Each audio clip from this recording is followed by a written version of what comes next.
that roof deck will be when people start to use it. Little selfish plug here, I probably shouldn't admit the fact that as a family we decided to watch the great food truck race on Food Network on TV. I don't know if anybody else watched that, but there was a team out of New Orleans that won, and I thought, you know what, why don't we just bring a food truck and have our first event on the roof of that parking deck in Las Olas. And it's amazing how small the world is with social media, and we made a quick connection, and that will be coming later this fall to the deck of the rooftop at Las Olas Center at Fort Lauderdale Beach. Putting that aside, the rest of the project is going to be substantially complete in October. And I know you probably look and go, no way. And I look at the project and go, no way. But I saw the timeline yesterday, and you'll start to see that festival street open up and the lanes on Seabreeze and A1A swap so that we can bring everything to grade, and that project can start to flow traffic again naturally and have the park and the gathering place and the water feature and the restrooms and all that's open will be open before the boat show is here in October. So super exciting to get that project across the finish line. They did hit if you saw a bunch of fire trucks yesterday, I think we hit a little 2-inch gas line, and we sent every red truck we own there in case it found a fuel source. We would have 10 different crews that could put the fuel source out, because we want to make sure that we don't have any issue out there. But that's what all the fire trucks were yesterday or day before, if you saw them out there. Let me talk a little bit about the Aquatic Center, because that's the next one that is coming. And I think it's, to use the term that I don't like either, game-changing for our beach, and that's a renovation of this place that's existed that has brought swimmers to our beach for decades and decades. I work for a great commission, a commission of Get It Done, and it's really refreshing and exciting to be a part of something when you have a group of leaders that say, we just want to make progress and we just want to see results. And one of the things that always comes after the fact is a new idea that you just look at and go, gosh, that's such a good idea, we have to change course along the way. And that's with the Aquatic Center and this commission's desire to bring a 27-meter dive tower to our Aquatic Center on Fort Lauderdale Beach. To put that in perspective, it would be the first in this hemisphere and the second in the world. Wow. And for Fort Lauderdale Beach, I think that is tremendously exciting.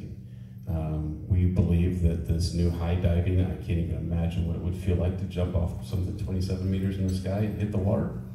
They tell me you hit it feet first. I would hope I just hit it. And to have something that tall in the sky would be, one of those things that we would draw. And I was in the room when we sort of tipped our hand to the diving community, that we would draw worldwide attention to Fort Lauderdale in 2024, when we're hoping that this new sport is part of the Olympic Games in 2024. Our team today that trains for this high dive experience trains in Europe. And to think that we could bring them to Fort Lauderdale in the winter months when everybody wants to be here is just fabulous. So you wonder what do you do when you build a 27-meter tower? Who do we even go to? Who does this? Who does this type of design and work? And it turns out that we went to the air traffic control industry, and they're the ones that build towers that are in the sky that can withstand the forces of nature at 27 meters, which out at the beach is something you really have to pay attention to. And at this point, we have started to release some pictures of what we think that's going to look like. And I think it's important to highlight the fact, again, that will be the first in the United States, the first in this hemisphere, and the second in the world, if you consider the one that's in China, a 27-meter tower, which essentially amounts to scaffolding that just gets you in the sky that far. So crazy excitement over what that could mean to our beach. It, like any other good amendment to a plan, has caused us to look at the entirety of the plan and say what else needs to change. And you can't have world-class athletes, I don't believe, at a facility without world-class facilities. And so we're going to be making a recommendation to our mayor and commission in the next month or so that we increase the investment into that aquatic center. I have a plan on how we can do that and how we can do it within the existing resources that we have, so that the commission can get comfortable and say yes, build the tower, enhance the locker rooms, and if we're going to have people coming from all over to watch these people jump off of something that nobody should really be on top of to start with, we need to have a place for them to watch from. So we're going to be adding some of that stuff as well. The beach has really undergone a transformation, and it just gets better every day. There's a couple of projects that are about to commence out there that you'll see and probably take note of. There at Southwest 5th Street, between Seabreeze and A1A, there's a new development that's going to happen. We're going to enhance DC Alexander Park, as well as the new Four Seasons project that are going on a little bit further north on the beach. I guess our challenge on the beach, such that there's a challenge, is moving people. There's a lot of cars out there. There's a lot of people that need to get around, and so we consistently work on that. And then the ever-loved scooter. And I'm not exactly sure where I am with the ever-loved scooter. A lot of people use them, but I can tell you that the environment out there in the Barrier Island is just not conducive to, in my opinion, to a pedestrian walking on a sidewalk in a scooter traveling at 15 miles an hour. And to this point, we have figured out how to stop them at the bridge, and I have every expectation that we will hold that position until we can allow them to operate in a manner that they don't impact people. Thank you. I went out there one morning on Saturday, and I stood at A1A in Los Olas, and I was like, holy cow. They were like doing a slalom run down between the tables on the west side of A1A there at Rock Bar and Spazio's and all that. And I thought, my goodness, that's it's either talent or it's crazy. One of the two. You're going to see in the next immediate term, you're going to see that we're going to finally, after I guess 14 years, close out our fire bond that was issued in 2005 with the reconstruction of Fire Station 13, which is at Birch State Park. That is the last fire station to be rebuilt. Unfortunately or fortunately, it has to be rebuilt in place, which means we need to get the folks out of there and go to knock it down and rebuild on the footprint that it currently exists on. It was just more of a lift than we could do in anyone's lifetime to increase the size of the footprint there in the park for the fire station. So you might be familiar with the Natchez site, or the site that's just south of the Bonnet House. That will be, and I highlight, temporarily used to house the fire crews while we rebuild that station, and then we will move them back into the location that they're in Birch State Park. So that in the next 8 to 10 months will take full swing, and you'll start to see those activities take place. I'm excited to be a part of it. I know we have just a couple minutes left, so I'll turn it over to Deb, but if there ever was an exciting time to be a part of Fort Lauderdale Beach, it is today. I am very, very humble to be in the role that I am at this point in Fort Lauderdale's history and its future, because things are exciting and things are changing for the better. So happy to answer any questions later, but good times ahead. Really great. And as a context, all that construction that's happening out there right now is being paid for by our CRA. The Beach Redevelopment Advisory Board is the overseeing board of that. And to be clear, particularly for the developers in this room and the general managers, the CRA funds that are fueling all of that is because developers made the investment years and years and years ago and that money stayed within the CRA to rebuild Fort Lauderdale Beach. So when the Candy Store Home of the Red T-shirt contest became the St. Regis, for those of you that remember, that differential money stayed in the CRA rather than going to the county. So a lot of what Dev and Ramola and a lot of the developers on the beach that took a shot and invested and really risked it all, their money is what's doing everything that Chris is talking about right now. So I wanted to put that in context and thank them for doing that and taking that on. Okay, so now we move into the private development that's happening out there, which is really quite amazing. Okay, Deb, please. Sure, thank you, Ina. I echo what both Stacy and Chris said. This is a very exciting time to be on Fort Lauderdale Beach.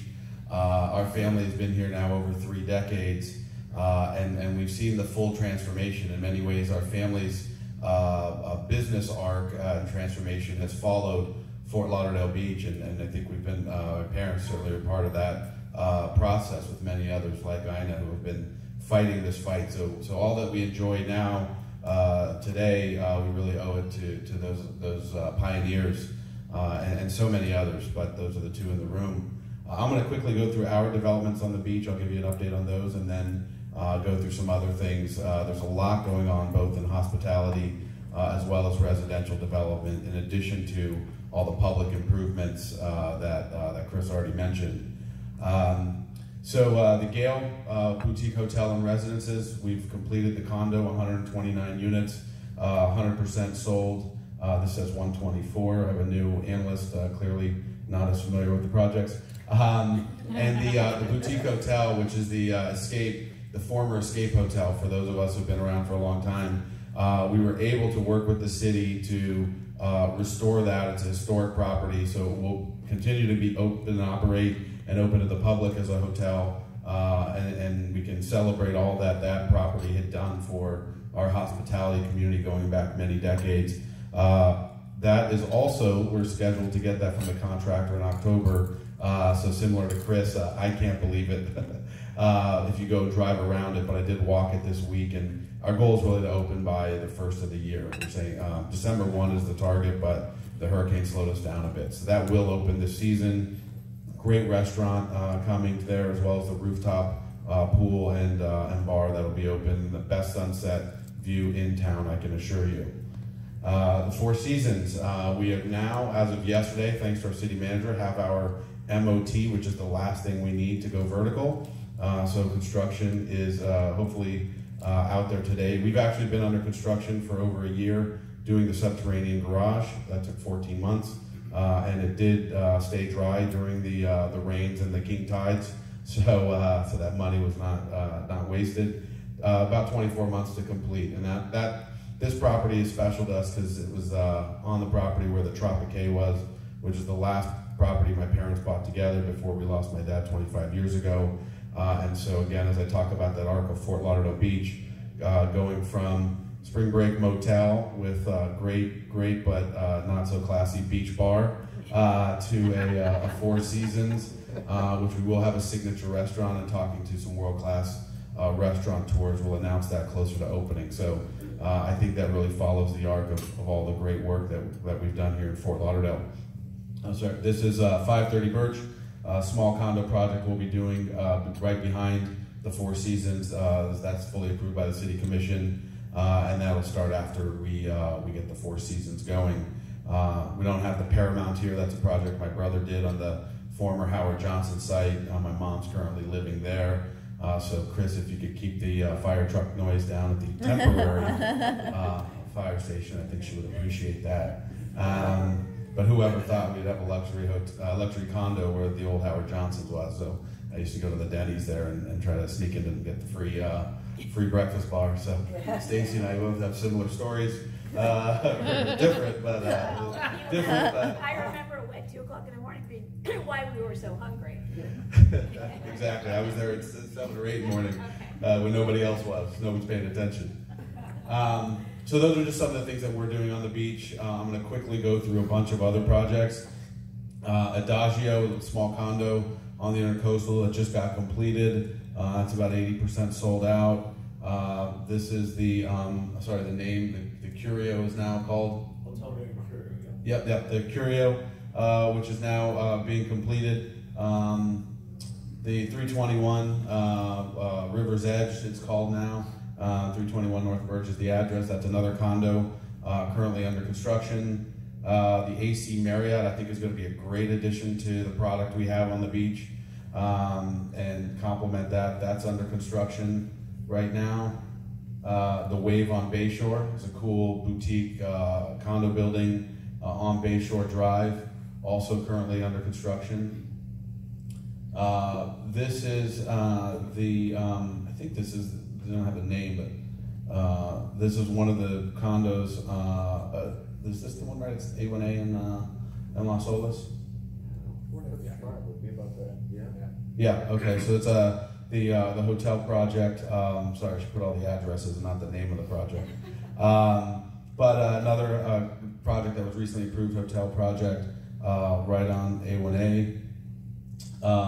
This is a hotel that was approved across the street from what was the Yankee Clipper back in the day. I still call it the Yankee Clipper. I don't know that I'll ever be able to fully think of it as the B-Ocean, but that's another project that's currently approved, has not started yet.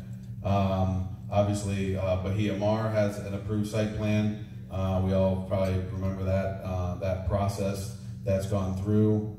So at some point, we'll see some activity there. Pier 66 is going through a transformation. Great group, Tavistock, bought that. I want to expand the marina and build some additional residential, as well as revitalize the historic hotel and expand on that. So again, it's I think having done the Gale and being able to save a historic structure for those of us who've been here a long time, but then also add on and modernize and bring things up to the current standard of our current visitor is important, so we get the best of both worlds. I think that's currently going through the approval process as well.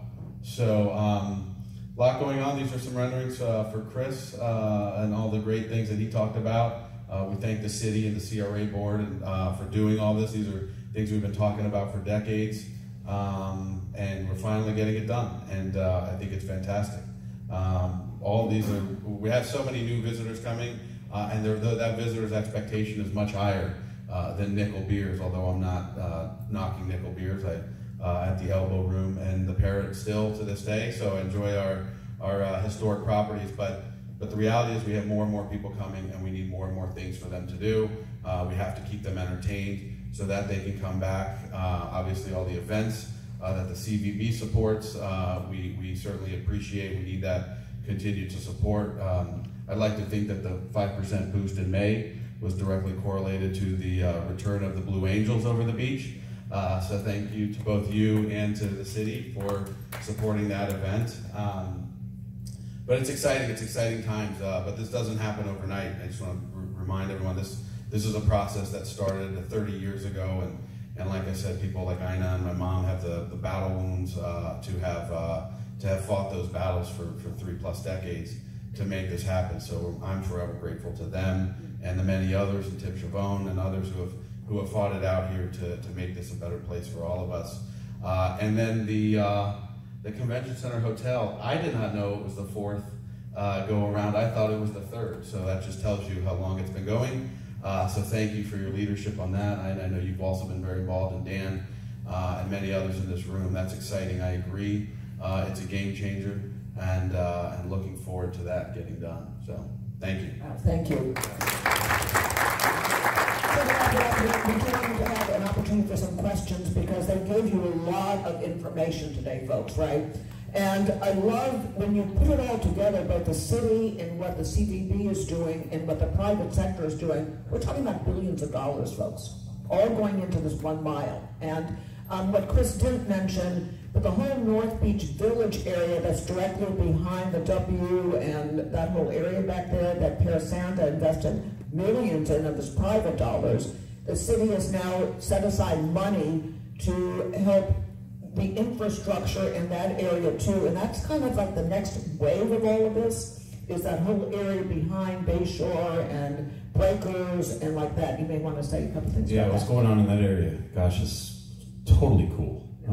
That they're redesigning and rethinking what Breakers looks like and how it turns into a place that people can interact on the sidewalk and in the street, and it becomes a pedestrian thoroughfare. And some of the initial renderings that I've seen from that area are just fabulous. And so it's a block off, and I love lunch at the Village Cafe because you can be at the beach and be a block off and feel like you're just in the most perfect of destinations. So yes, that area, that North Beach Village, watch it because it's going to be super. So finally, Could I just add a little bit? I just want to mention that's also a project we've envisioned, not necessarily 3 decades, but certainly at least 15 years. And I just want to personally thank both our city manager as well as Commissioner Glassman. He promised us that he would make it a priority, and he has done that. So if you see him, please thank him. He is making sure that it is top of mind and getting funded. got it. So folks, I'm not going to ask you to close your eyes, but if you did, and you imagine what this whole destination on the beach would look like 5 years from now, it's pretty amazing, folks. It's just, and then 10 years from now, you know, we have like a short window of time, but everything we've been talking on has been taking years and years and years. We're coming to the finalization of all of that, which is tremendously exciting. And then when the convention center gets open and all these new hotels and Four Seasons, and by the way, I don't want to take away from the importance of the hotels that are currently out there, the restaurants out there like Bubba Gump's, and so many people in this room, and what Bill Walker's doing with water taxi. I can go on and on as I look around this room. But everyone in this room has a stake in the beach and has made all of this happen. You know, I think that if anyone had said to any of us in the room back in 1980, let me tell you what Fort Lauderdale's going to look like in 2019, we would have said, oh, come on. We're always going to be a sleepy little beach town known for where the boys are. That's who we are, that's what we're going to be. And look at where we are on the verge of 2020. Luxury hotel properties, luxury residences, a thriving, diverse and inclusive community. When I came here, this is not what we were. We should celebrate that every place we go, and with everyone we talk to, we should talk to them about this is what America's supposed to be. A community where people of all colors, all religions, all sexual orientations live together in absolute peace, blended together. When I talk about where I live, and I'm now proudly a Fort Lauderdale resident, I talk about the fact that, and it might sound corny, but we have the most amazing tapestry here. And what's woven it in, what weaves it into this strong and colorful tapestry are the people who live here. I'm asked all the time, what makes your beach destination better than anyone else's? And my answer is it's the people who live here, who are warm and welcoming and want you to experience all the things we know we have to offer. And so we don't celebrate ourselves enough, and we don't pat ourselves on the back enough to say, look how we've grown and evolved into this amazing, strong, colorful tapestry. So some questions, we have time for some questions. You've heard a lot today. Dan, please. If we had to guesstimate, how many additional rooms are we adding to Fort Lauderdale Beach before the ride things block stops? How many more rooms are we adding, do you think, if you had to guess? Total with all those projects, any idea? You're asking hotel rooms? Yeah. We don't break it down. Okay. So I can only tell you that we've got like 7,000 hotel rooms in the pipeline for over the next 18 months. Most of them are here. And what you're going to see as a result is occupancy. The occupancy number will go down, but that doesn't mean we'll have fewer visitors. They just have more options. Those visitors just have more options, so they diffuse the occupancy rate. Other questions, please? Oh, this is a quiet group. Come on. It's early. It's early. Well, Tell me about it. yeah, coffee. All right, anything else? All right, please, Patrick. I guess just to the city manager, if you could speak a little bit about, with all this development, what the overall plan for infrastructure, you know, I think to the water main incident, and I just I'm curious what the overall vision is for the upgrading of all of that underground stuff that makes all of this possible. So infrastructure is something that we deal with on a daily basis. And over the course of years, we have old systems, and I'll be the first to say that what we have is got some age to it, and when making decisions over the course of history, it's never sexy to talk about a sewer pipe, right? So, it's always a whole lot cooler to talk about a park than it is to talk about a sewer pipe. I can tell you that our focus is on bringing our infrastructure to a condition that it can take us into the future. We will, and I look forward to it, in early October we will be releasing our next 5-year plan on how we deal with infrastructure holistically, and how we deal with our water situation, our sewer situation, roads, sidewalks, bridges, all those good things that we term to be infrastructure. I can tell you that we have 2 water plants, 1 sewer plant, that we have capacity to treat or deliver drinking water or treat wastewater to everything that is approved in Fort Lauderdale. There's this question that goes around from time to time that says you have to stop developing because you don't have infrastructure to support it. That would be reckless for us to be in a position of approving things that we couldn't serve, and we don't do it. So our systems have some age to them, yes. Do we need to be looking towards building new facilities, particularly a new water plant? I think the answer to that is yes. But we need to grab that bull by the horns and just do it, as opposed to continuing to talk about it. So again, I go back to the fact that this mayor and city commission is a commission of action, and it's so refreshing to work for a group like that. Now I've had the privilege of working for 2 groups like that just want to get stuff done, and you'll see a plan that's going to say, I'll give you a preview. We're going to have a report that comes out later this month that's going to say the water plant is at end of life, and it is more expensive to continue to maintain it than it is to build a new one. And I'm glad that recommendation is coming, because we can at least then address it and work towards building a new one. Our water plant that we currently have, and for any of the hoteliers in the room who have been forced to put a little note on the sink that says the color in the water is normal and it's safe to drink. If you've been one of those that's had to put that on in the bathrooms in your hotel rooms, that color is not an indication of the quality of the water, but we just have a plant that won't take the color out of the water. And nobody does lime softening anymore. That's the type of treatment we do with our water. It's perfectly safe to drink. It even has its own flavor. I can tell when I get a Diet Coke out of a fountain made with our water, become sort of a connoisseur.